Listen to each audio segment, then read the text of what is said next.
Lalong uminit ang banggaan ng dalawang tumatakbo sa pagkaalkalde ng Maynila na si incumbent Mayor Alfredo Lim at dating Pangulong Joseph Estrada. Yan ay matapos maglabas ang kampo ni ERAP ng umano'y ebidensya na si Lim umano ang nagparesto sa grupo ni Vice Mayor Isko Moreno sa isang pabingo nitong Pebrero. Git naman ni Lim, para sa lahat ang inilabas niyang utos at hindi lang para maaresto ang kampo ni Moreno. Balitang hatid ni Tina Panganiban Perez. O amunin ko kayo lahat, hindi sa away. Pag napatunayan ninyo na nag-utos ako kay Colonel Layog para arrestuin kayo, magre-resign ako. Ngayon!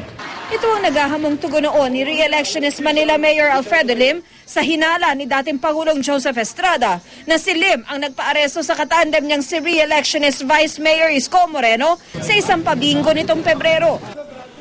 Nagpakita ang kampo ni Estrada at Moreno ng umano'y mga pruweba.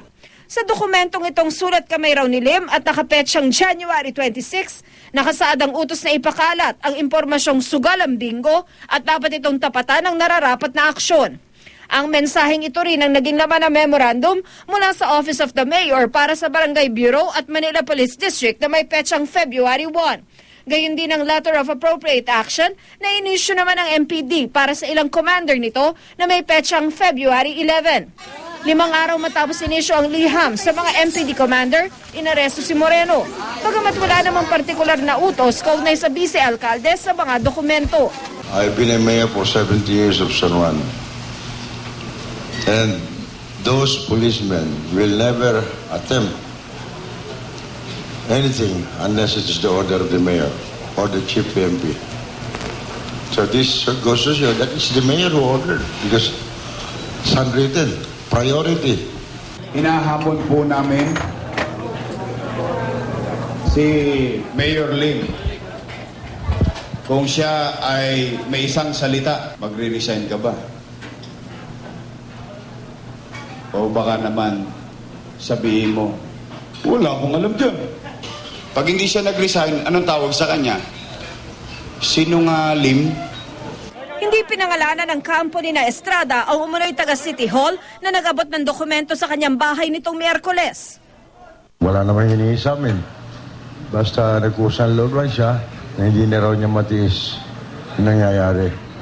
Hindi nung nakita nilang inaresto si Vice at saka yung 5 konsyal, awang-awa daw siya. Takot na takot niya. Alegasyon pa ni Moreno, 2 linggo matapos silabas ang memo at bago sila maaresto, ay nagpabingo rin daw si Lim. February 14, they conducted a bingo. May bayad pa in San Andres. Akala ko ba the law applies to all, otherwise not all? Why are you not applying it to yourself? The rule of law must prevail and not the rule and not the unlawful rule of Dirty Harry. Pinag-aaralan na raw ng kanilang mga abogado kung maaaring isumite ang mga dokumento sa ombudsman. Depensa naman ni Lim para sa lahat ang kanyang utos at hindi umano para ipaaresto lang si Moreno. Paano namin malalaman na magpapabingo sila? Paano niya nagagamit itong memorandum nito na ginawa ay month before? Manghuhula ba kami? Sinagot din ni Lim ang alegasyong nagpabingo siya matapos ilabas ang memong nagsasaad na may tuturing itong sugal. Nag-request ang Department of Social Welfare na maglalaro daw sila ng bingo. They're talking to Attorney Ana Buana, not me, for charitable purposes.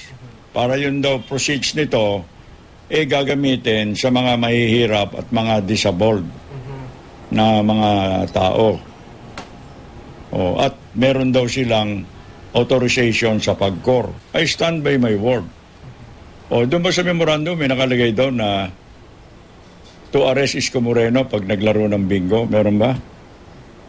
I don't think so. Kung meron, yan, magre-resign ako ngayon din. Tina Panganiban Perez, GMA News.